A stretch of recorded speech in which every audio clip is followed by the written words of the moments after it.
Good evening, Internet. I hope you've had a wonderful day. Welcome to the channel. It's been beautiful here. Nice and sunshiny, a little breezy, but that's good. Grandma's in the kitchen fixing supper.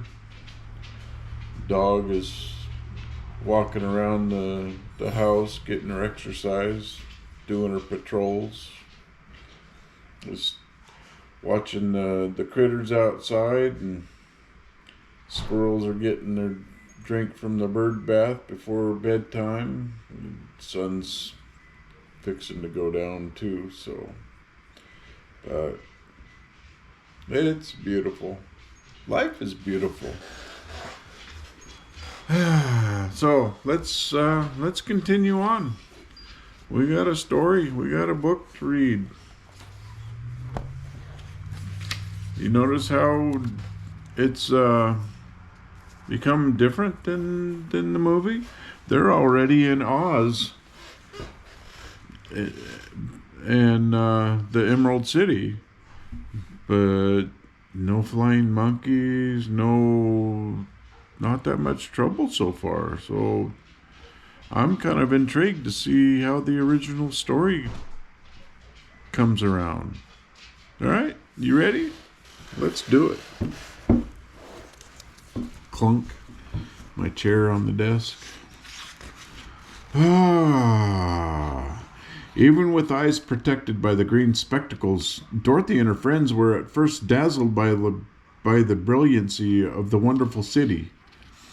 The streets were lined with beautiful houses, all built of green marble and studded everywhere with sparkling emeralds.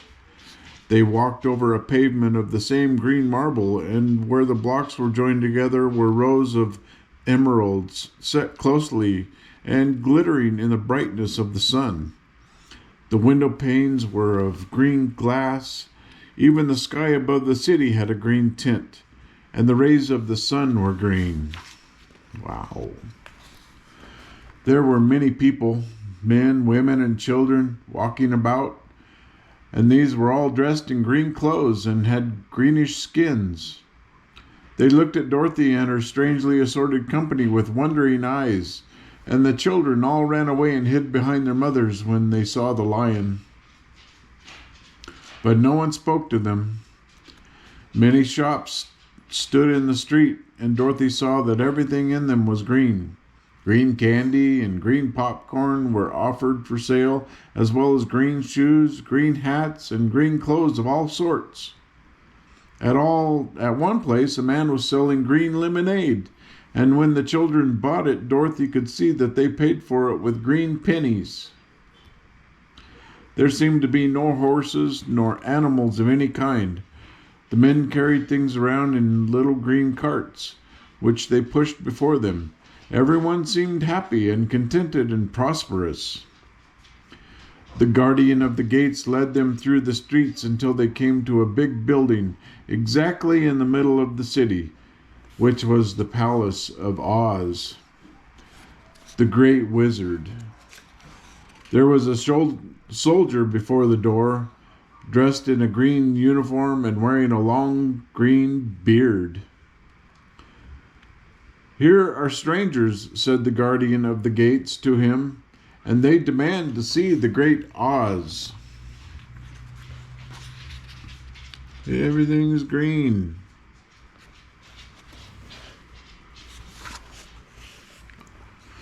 "Step inside," answered the soldier, "and I will carry your message to him." So they passed through the palace gates and were led into a big room with a green carpet and lovely green furniture set with emeralds. The soldier made them all wipe their feet upon a green mat before entering this room, and when they were seated, he said politely, "Please make yourselves comfortable while I go to the door of the throne room and tell Oz you are here." They had to wait a long time before the soldier returned. When at last he came back, Dorothy asked, "Have you seen Oz?" "Oh no," returned the soldier. "I have never seen him. But I spoke to him as he sat behind his screen and gave him your message. He says he will grant you an audience if you so desire, but each one of you must enter his presence alone, and he will admit but one each day. Therefore, as you must remain in the palace for several days, I will have you shown to rooms where you may rest in comfort after your journey." "Thank you," replied the girl. "That is very kind of Oz." The soldier now blew upon a green whistle, and at once a young girl, dressed in a pretty green silk gown, entered the room. She had lovely green hair and green eyes, and she bowed low before Dorothy as she said, "Follow me, and I will show you your room." So Dorothy said goodbye to all her friends except Toto, and taking the dog in her arms, followed the green girl through 7 passages and up 3 flights of stairs until they came to a room at the front of the palace. It was the sweetest little room in the world, with a soft, comfortable bed that had sheets of green silk and a green velvet counterpane. There was a tiny fountain in the middle of the room that shot a spray of green perfume into the air, to fall back into a beautifully carved green marble basin. Beautiful green flowers stood in the windows, and there was a shelf with a row of little green books. When Dorothy had time to open these books, she found them full of queer green pictures that made her laugh. They were so funny. In a wardrobe were many green dresses made of silk and satin and velvet, and all of them fitted Dorothy exactly. "Make yourself perfectly at home," said the green girl, "and if you wish for anything, ring the bell. Oz will send for you tomorrow morning." She left Dorothy alone and went back to the others. There she also led to rooms. She also led to rooms, and each one of them found himself lodged in a very pleasant part of the palace. Of course, this politeness was wasted on the Scarecrow, for when he found himself alone in his room, he stood stupidly in one spot, just within the doorway, to wait till morning. And it would not rest him to lie down, and it could not close his eyes, so he remained all night staring at a little spider which was weaving its web in a corner of the room, just as if it were not one of the most wonderful rooms in the world. The Tin Woodman lay down on his bed from force of habit, for he remembered when he was made of flesh. For not being able to sleep, he passed the night moving his joints up and down to make sure they kept in good working order. The Lion would have preferred a bed of dried leaves in the forest, and did not like being shut up in a room. But he had too much sense to let this worry him. So he sprang upon the bed and rolled himself up like a cat, and purred himself asleep in a minute. The next morning, after breakfast, the Green Maiden came to fetch Dorothy, and she dressed her in one of the prettiest gowns made of green brocaded satin. Dorothy put on a green silk apron and tied a green ribbon around Toto's neck, and they started for the throne room of the great Oz. First they came to a great hall in which were many ladies and gentlemen of the court, all dressed in rich costumes. These people had nothing to do but talk to each other, but they always came to wait outside the throne room every morning, although they were never permitted to see Oz. As Dorothy entered, they looked at her curiously, and one of them whispered, "Are you really going to look upon the face of Oz the Terrible?" "Of course," answered the girl, "if he will see me."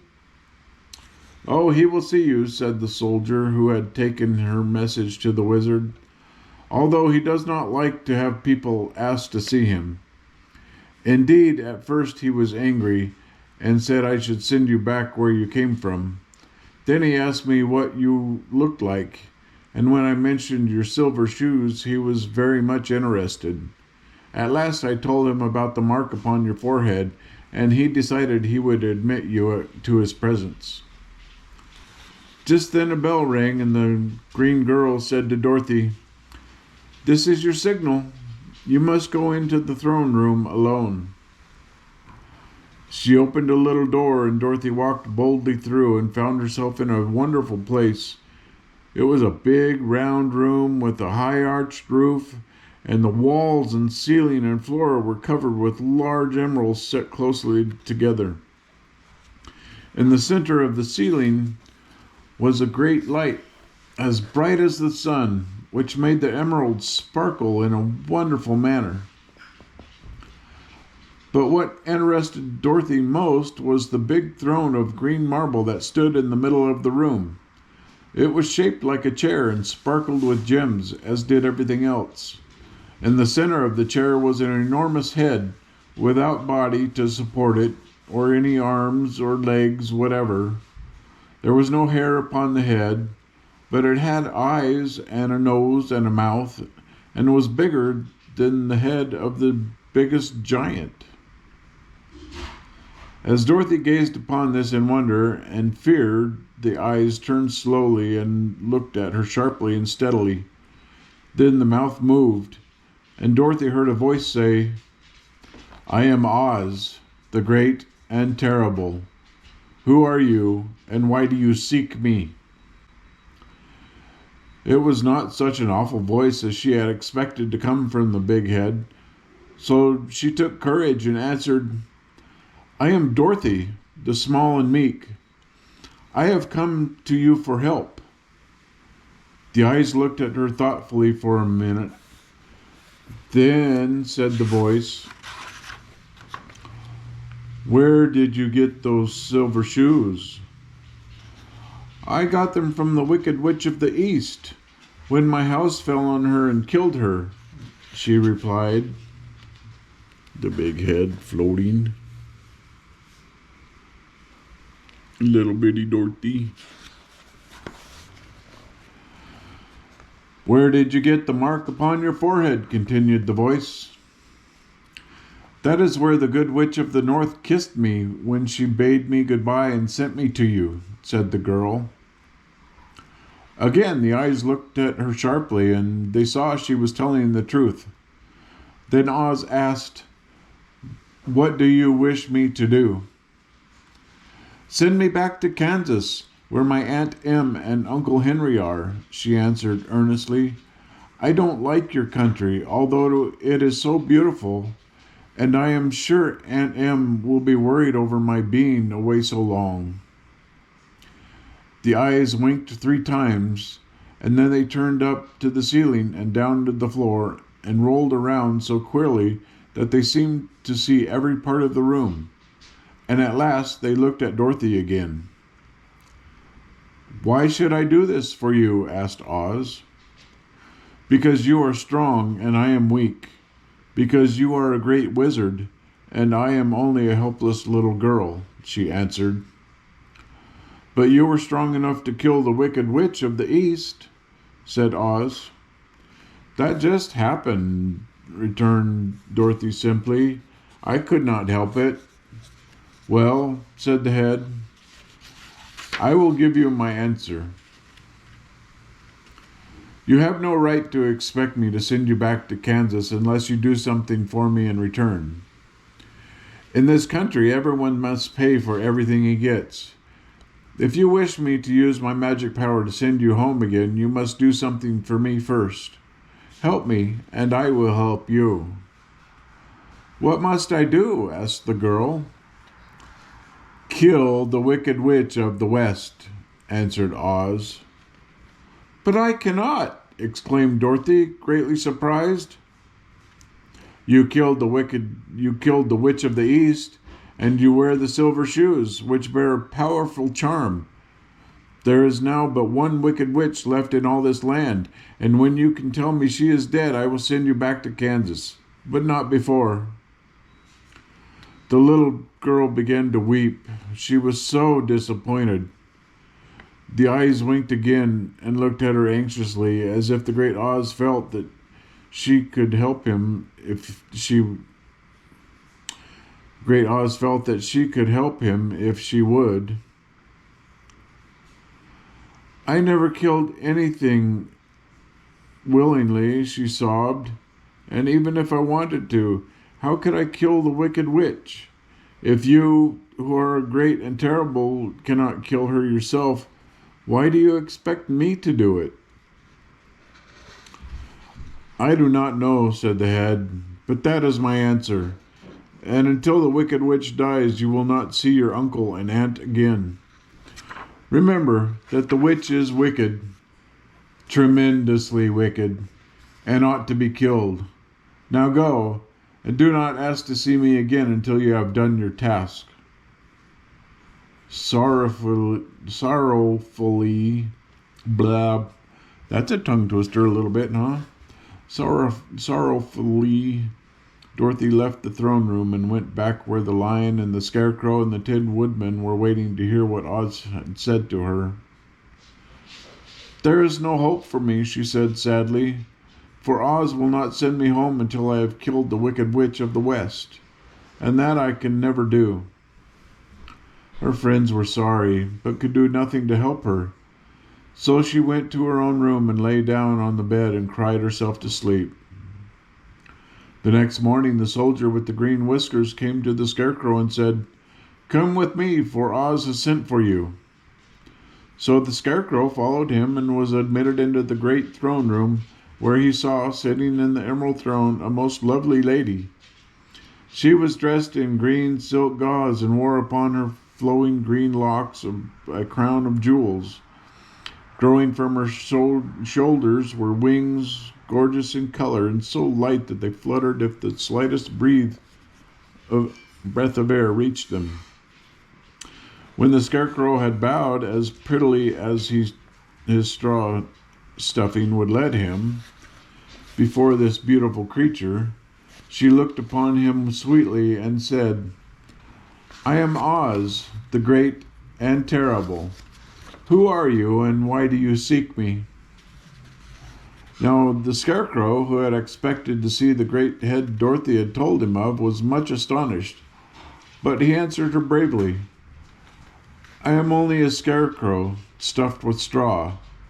Therefore I have no brains, and I have come to you praying that you will put brains in my head instead of straw, so that I may become as much a man as any other in your dominions." "Why should I do this for you?" asked the lady. "Because you are wise and powerful, and no one else can help me," answered the scarecrow. "I never grant favors without some return," said Oz, "but this much I will promise. If you will kill for me the Wicked Witch of the West, I will bestow upon you a great many brains, and such good brains that you will be the wisest man in all the land of Oz." "I thought you asked Dorothy to kill the witch," said the scarecrow in surprise. "So I did. I don't care who kills her, but until she is dead I will not grant your wish. Now go, and do not seek me again until you have earned the brains you so greatly desire." The scarecrow went sorrowfully. I'm having trouble with that word today, aren't I? The scarecrow went sorrowfully back to his friends and told them that what Oz had said. And Dorothy was surprised to find that the great wizard was not a head, as she had seen him, but a lovely lady. "All the same," said the scarecrow, "she needs a heart as much as the Tin Woodman." On the next morning, the soldier with the green whiskers came to the Tin Woodman and said, "Oz has sent for you. Follow me."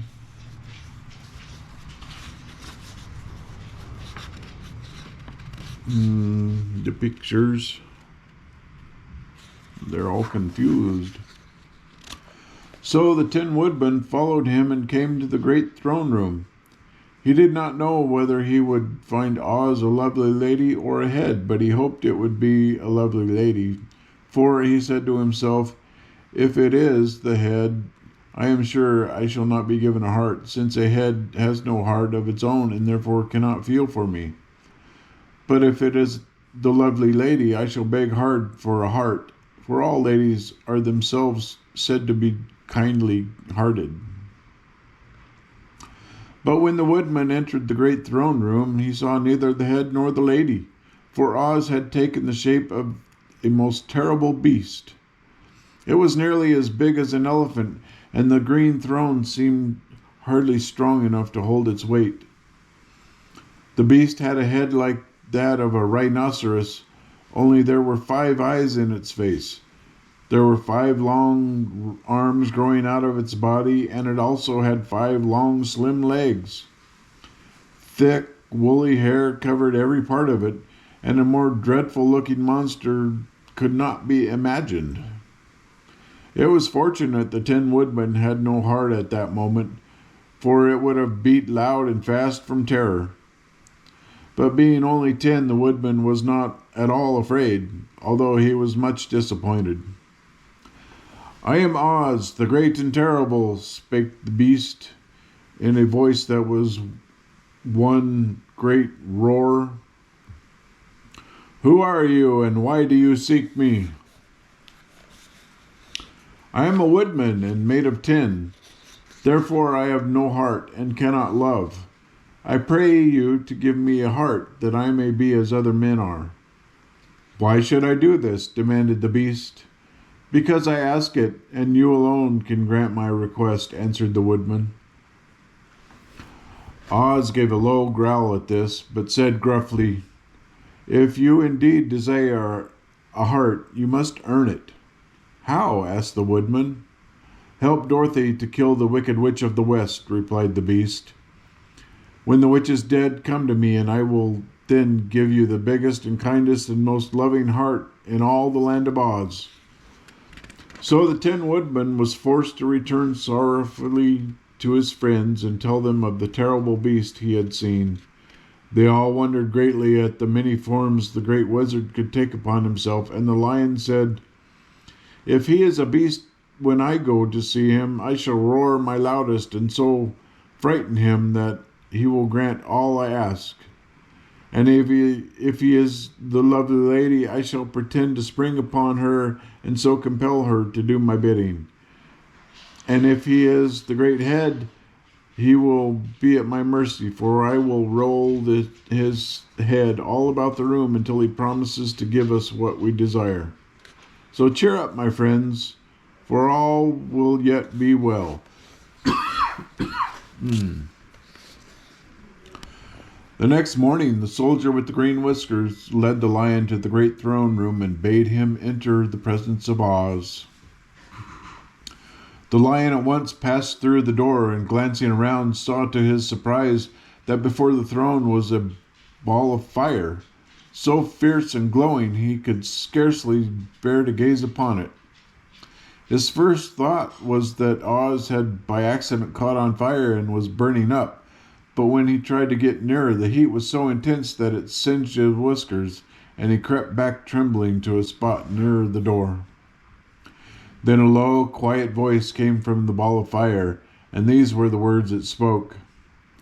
"I am Oz, the great and terrible. Who are you, and why do you seek me?" And the lion answered, "I am a cowardly lion, afraid of everything. I come to you to beg that you give me courage, so that in reality I may be the king of the beasts, as men call me." "Why should I give you courage?" demanded Oz. "Because of all wizards you are the greatest, and alone have power to grant my request," answered the lion. The ball of fire burned fiercely for a time, and the voice said, "Bring me proof that the Wicked Witch is dead, and that moment I will give you courage. But so long as the witch lives, you must remain a coward." The lion was angry at this speech, but could say nothing in reply, and while he stood silently gazing at the ball of fire, it became so furiously hot that he turned tail and rushed from the room. He was glad to find his friends waiting for him, and told him of his terrible interview with the wizard. What shall we do now? Asked Dorothy sadly. There is only one thing we can do, returned the lion, and that is go to the land of the Winkies, seek out the wicked witch, and destroy her. But suppose we cannot, said the girl. Then I shall never have courage, declared the lion. And I shall never have brains, added the scarecrow. And I shall never have a heart, spoke the Tin Woodman. And I shall never see Aunt Em and Uncle Henry, said Dorothy, beginning to cry. Be careful, cried the green girl. The tears will fall on your green silk gown and spot it. So Dorothy dried her eyes and said, I suppose we must try it, but I am sure I do not want to kill anybody, even to see Aunt Em again. I will go with you, but I'm too much of a coward to kill the witch, said the lion. I will go too, declared the scarecrow, but I shall not be of much help to you. I am such a fool. I haven't the heart to harm even a witch, remarked the Tin Woodman, but if you go, I certainly shall go with you. Therefore, it was decided to start upon their journey the next morning, and the woodman sharpened his axe on a green grindstone and had all his joints properly oiled. The scarecrow stuffed himself with fresh straw, and Dorothy put new paint on his eyes that he might see better. The green girl, who was very kind to them, filled Dorothy's basket with good things to eat and fastened a little bell around Toto's neck with a green ribbon. They went to bed quite early and slept soundly until daylight, when they were awakened by the crowing of a green cock that lived in the backyard of the palace, and the cackling of a hen that had laid a green egg. Got a little ahead of myself. There's the flying monkeys. I forgot they went to the Emerald City first and got turned away. Been a long time since I've seen the movie, apparently. Alright, let's continue. The soldier with the green whiskers led them through the streets of the Emerald City until they reached the room where the guardian of the gates lived. This officer unlocked their spectacles to put them back in his great box, and then he politely opened the gate for our friends. Which road leads to the Wicked Witch of the West? Asked Dorothy. There is no road, answered the guardian of the gates. No one ever wishes to go that way. How then are we to find her? Inquired the girl. That will be easy, replied the man, for when she knows you are in the country of the Winkies, she will find you and make you all her slaves. Perhaps not, said the scarecrow, for we mean to destroy her. Oh, that is different, said the guardian of the gates. No one has ever destroyed her before. Well, obviously, because she's still there, right? Anyway, no one has ever destroyed her before, so I naturally thought she would make slaves of you, as she has of all the rest. But take care, for she is wicked and fierce, and may not allow you to destroy her.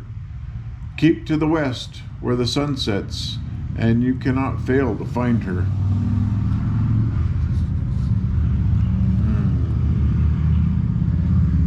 Two-wheel thunder. They thanked him and bade him goodbye and turned toward the west, walking over fields of soft grass dotted here and there with daisies and buttercups. Dorothy still wore the pretty silk dress she had put on in the palace, but now, to her surprise, she found it was no longer green, but pure white. The ribbon around Toto's neck had also lost its green color and was as white as Dorothy's dress. The Emerald City was soon left far behind, and as they advanced, the ground became rougher and hillier, for there were no farms nor houses in this country of the West, and the ground was untilled. In the afternoon, the sun shone hot in their faces, for there were no trees to offer them but shade, so that before night Dorothy and Toto and the lion were tired and lay down upon the grass and fell asleep, with the woodman and the scarecrow keeping watch. Now the Wicked Witch of the West had but one eye, yet that was as powerful as a telescope, and could see everywhere. So as she sat in the door of her castle, she happened to look around and saw Dorothy lying asleep, with her friends all about her. They were a long distance off, but the Wicked Witch was angry to find them in her country, so she blew upon a silver whistle that hung around her neck. At once there came running to her from all directions a pack of great wolves. They had long legs and fierce eyes and sharp teeth. "Go to those people," said the witch, "and tear them to pieces."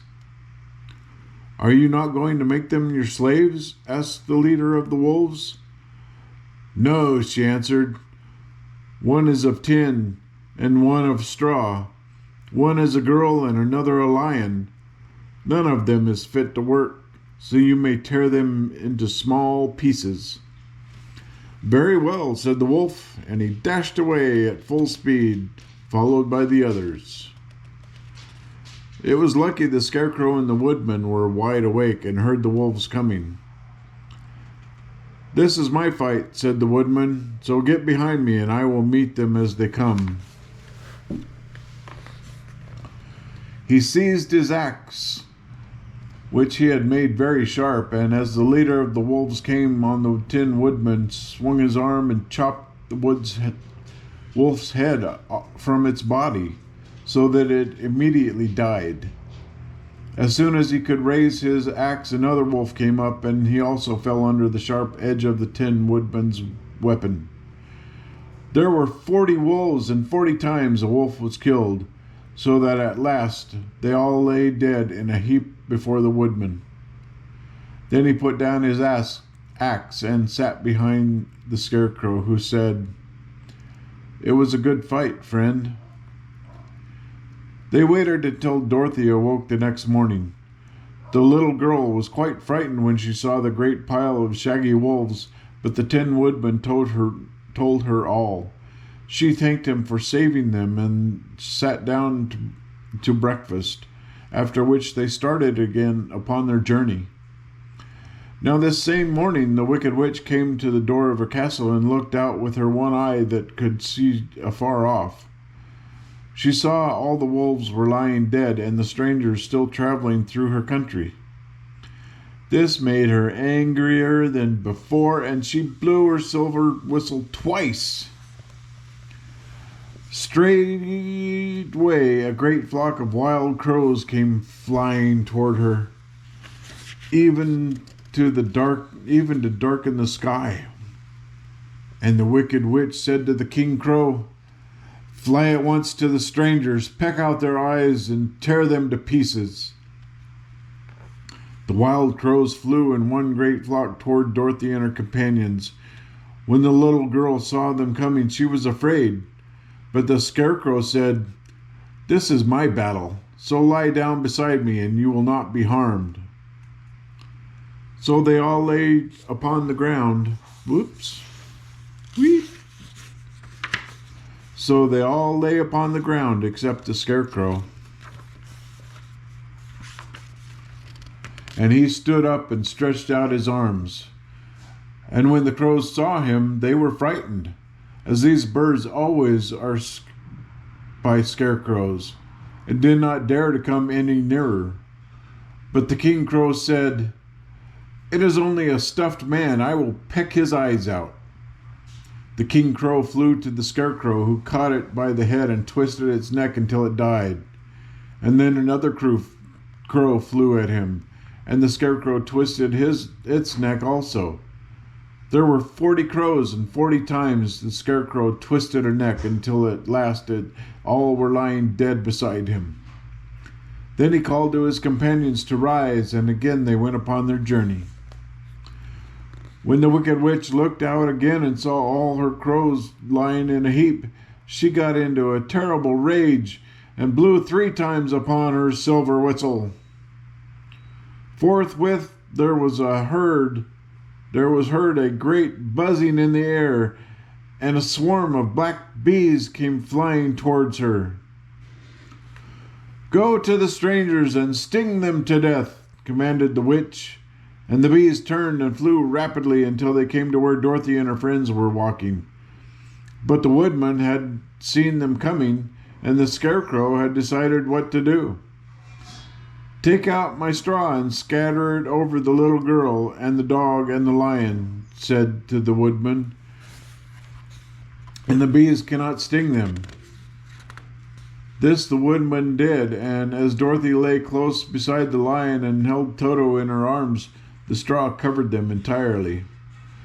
The bees came and found no one but the woodman to sting, so they flew at him and broke off all their stings against the tin, without hurting the woodman at all. And as bees cannot live with when their stings are broken, that was the end of the black bees, and they all lay scattered thick about the woodman, like little heaps of fine coal. Then Dorothy and the lion got up, and the girl helped the Tin Woodman put the straw back in the scarecrow again until he was as good as ever. So they started upon their journey once more. The Wicked Witch was so angry when she saw her black bees in little heaps like fine coal that she stamped her foot and tore her hair and gnashed her teeth. And then she called a dozen of her slaves, who were the Winkies, and gave them sharp spears, telling them to go to the strangers and destroy them. The Winkies were not a brave people, but they had to do as they were told. So they marched away until they came near to Dorothy. Then the lion gave a great roar and sprang toward them, and the poor Winkies were so frightened that they ran back as fast as they could. When they returned to the castle of the Wicked Witch, beat them all with the strap and sent them back to their work, after which she sat down to think what she should do next. She could not understand how all her plans to destroy these strangers had failed, but she was powerful. She was a powerful witch, and as well as a wicked one, and she soon made up her mind how to act. There was in her cupboard a golden cap, with a circle of diamonds and rubies running around it. This golden cap had a charm. Whoever owned it could call 3 times upon the winged monkeys, who would obey any order they were given. But no person could command these strange creatures more than 3 times. Twice already the Wicked Witch had used the charm of the cap. Once when she had made the Winkies her slaves and set herself to rule over their country. The winged monkeys had helped her to do this. The second time was when she had fought against the great Oz himself and driven him out of the land of the West. The winged monkeys had also helped her in doing this. Only once more could she use this golden cap, for which reason she did not like to do so until all her other powers were exhausted. But now that her fierce wolves and her wild crows and her stinging bees were gone, and her slaves had been scared away by the cowardly lion, she saw there was only one way left to destroy Dorothy and her friends. So the Wicked Witch took the golden cap from her cupboard and placed it upon her head. Then she stood upon her left foot and said slowly, "Epi, pepi, kaki." Next she stood upon her right foot and said, "Hilo, holo, hello." After this she stood upon both feet and cried in a loud voice, "Zizzy, zoozy, zik." Now the charm began to work, and the sky was darkened, and a low rumbling sound was heard in the air. There was a rushing of many wings, a great chattering and laughing, and the sun came out of the dark sky to show the Wicked Witch surrounded by a crowd of monkeys, each with a pair of immense and powerful wings upon his shoulders. One, much bigger than the others, seemed to be their leader. He flew close to the witch and said, "You have called us for the third time and last time. What do you command?" "Go to the strangers who are within my land and destroy them all except the lion," said the wicked witch. "Bring that beast to me, for I have a mind to harness him like a horse and make him work." "Your commands shall be obeyed," said the leader, and then, with a great deal of chattering and noise, the winged monkeys flew away to the place where Dorothy and her friends were walking. Some of the monkeys seized the Tin Woodman and carried him through the air until they were over a country thickly covered with sharp rocks. Here they dropped the poor woodman, who fell a great distance to the rocks, where he lay so battered and dented that he could neither move nor groan. Others of the monkeys caught the Scarecrow, and with their long fingers pulled all of the straw out of his clothes and head. They made his hat and boots and clothes into a small bundle and threw it into the top branches of a tall tree. The remaining monkeys threw pieces of stout rope around the lion and wound many coils about his body and head and legs until he was unable to bite or scratch or struggle in any way. They then lifted him up and flew away with him to the witch's castle, where he was placed in a small yard with a high iron fence around it, so that he could not escape. But Dorothy they did not harm at all.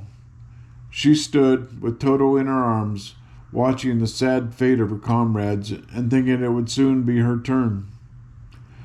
The leader of the winged monkeys flew up to her, his long, hairy arms stretched out and his ugly face grinning terribly. But he saw the mark of the good witch's kiss upon her forehead and stopped short, motioning the others not to touch her.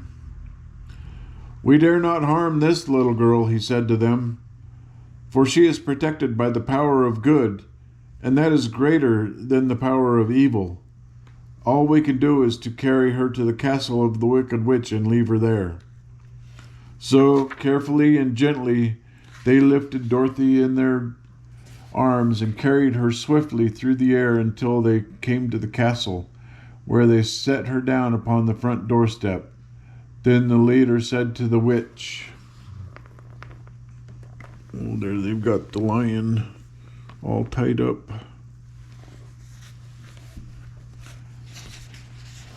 Then the leader said to the witch, "We have obeyed you as far as we were able. The Tin Woodman and the Scarecrow are destroyed, and the lion is tied up in your yard. The little girl we dare not harm, nor the dog she carries in her arms. Your power over our band is now ended, and you will never see us again." Then all the winged monkeys, with much laughing and chattering noise, flew into the air and were soon out of sight. The wicked witch was both surprised and worried when she saw the mark on Dorothy's forehead, for she knew well that neither the winged monkey nor she herself dare hurt the girl in any way. She looked down at Dorothy's feet, and seeing the silver shoes, began to tremble with fear, for she knew what a powerful charm belonged to them. At first the witch was tempted to run away from Dorothy, but she happened to look into the child's eyes and saw how simple the soul behind them was, and that the little girl did not know of the wonderful power the silver shoes gave her. So the wicked witch laughed to herself and thought, "I can still make her my slave, for she does not know how to use her power." Then she said to Dorothy harshly and severely, "Come with me, and see that you mind everything I tell you. For if you do not, I will make an end of you, as I did of the Tin Woodman and the Scarecrow." Dorothy followed her through many of the beautiful rooms in her castle until they came to the kitchen, where the witch bade her clean the pots and kettles and sweep the floor and keep the fire fed with wood. Dorothy went to work meekly, with her mind made up to work as hard as she could, for she was glad the wicked witch had decided not to kill her. With Dorothy hard at work, the witch thought she would go into the courtyard and harness the cowardly lion like a horse. It would amuse her, she was sure, to make him draw her chariot whenever she wished to go to drive. But as she opened the gate, the lion gave a loud roar and bounded at her so fiercely that the witch was afraid and ran out and shut the gate again. "If I cannot harness you," said the witch to the lion, speaking through the bars of the gate, "I can starve you. You shall have nothing to eat until you do as I wish." So after she took no food to the imprisoned lion, but every day she came to the gate at noon and asked, "Are you ready to be harnessed like a horse?" And the lion would answer, "No. If you come in this yard, I will bite you." The reason the lion did not have to do this as the witch wished was that every night, while the woman was asleep, Dorothy carried him food from the cupboard. After he had eaten, he would lie down on his bed of straw, and Dorothy would lie beside him and put her head on his soft, shaggy mane, while they talked of their troubles and tried to plan some way to escape. But they could find no way to get out of the castle, for it was constantly guarded by the yellow Winkies, who were the slaves of the Wicked Witch and too afraid of her not to do as she told them. The girl had to work hard during the day, and often the witch threatened to beat her with the same old umbrella she always carried in her hand. But in truth, she did not dare to strike Dorothy because of the mark upon her forehead. The child did not know this and was full of fear for herself and Toto. Once the witch struck Toto a blow with her umbrella, and the brave little dog flew at her and bit her leg in return. The witch did not bleed where she was bitten, for she was so wicked that the blood in her had dried up many years before. Dorothy's life became very sad as she grew to understand that it would be harder than ever to get back to Kansas and Aunt Em again. Sometimes she would cry bitterly for hours, with Toto sitting at her feet and looking into her face, whining dismally to show how sorry he was for his little mistress. Toto did not really care whether he was in Kansas or the land of Oz as long as Dorothy was with him, but he knew the little girl was unhappy, and that made him unhappy too. Now the Wicked Witch had a great longing to have for her own the silver shoes which the girl always wore. Her bees and her crows and her wolves were lying in heaps and drying up, and she had used up all the power of the golden cap. But if she could only get hold of the silver shoes, they would give her more power than all of the other things she had lost. She watched Dorothy carefully to see if she ever took off her shoes, thinking she might steal them. But the child was so proud of her pretty shoes that she never took them off except at night and when she took a bath. The witch was too much afraid of the dark to dare go in Dorothy's room at night to take the shoes, and her dread of water was greater than her fear of the dark, so she never came near when Dorothy was bathing. Indeed, the old witch never touched water, nor ever let water touch her in any way. But the wicked creature was very cunning, and she finally thought of a trick that would give her what she wanted. She placed a bar of iron in the middle of the kitchen floor, and then by her magic arts made the iron invisible to human eyes, so that when Dorothy walked across the floor she stumbled over the bar, not being able to see it, and fell at full length. She was not much hurt, but in her fall one of the silver shoes came off, and before she could reach it, the witch snatched it away and put it on her own skinny foot. The wicked woman was greatly pleased with the success of her trip, for as long as she had one of the shoes, she owned half the power of their charm, and Dorothy could not use it against her, even if she had known how to do so. The little girl, seeing she had lost one of her pretty shoes, grew angry and said to the witch, "Give me back my shoe." "I will not," retorted the witch, "for it is now my shoe and not yours." "You are a wicked creature," said Dorothy. "You have no right to take my shoe from me." "I shall keep it just the same," said the witch, laughing at her, "and someday I shall get the other one from you too." This made Dorothy so very angry that she picked up the bucket of water that stood near and dashed it over the witch, wetting her from head to foot. Instantly, the wicked woman gave out a loud cry of fear, and then, as Dorothy looked at her in wonder, the witch began to shrink and fall away. "See what you have done," she screamed. "In a minute I shall melt away." "I'm very sorry indeed," said Dorothy, who was truly frightened to see the witch actually melting away like brown sugar before her very eyes. "Didn't you know water would be the end of me?" asked the witch in a wailing, despairing voice. "Of course not," answered Dorothy. "How should I?" "Well, in a few minutes I shall be all melted, and you will have the castle to yourself. I have been wicked in my day, but I never thought a little girl like you would ever be able to melt me and end my wicked deeds. Look out! Here I go!" With these words, the witch fell down in a brown, melted, shapeless mass and began to spread over the clean boards of the kitchen floor. Seeing that she had really melted away to nothing, Dorothy drew another bucket of water and threw it all over the mess. She then swept it all out the door, and after picking out the silver shoe, which was all that was left of the old woman, she cleaned and dried it with a cloth and put it on her foot again.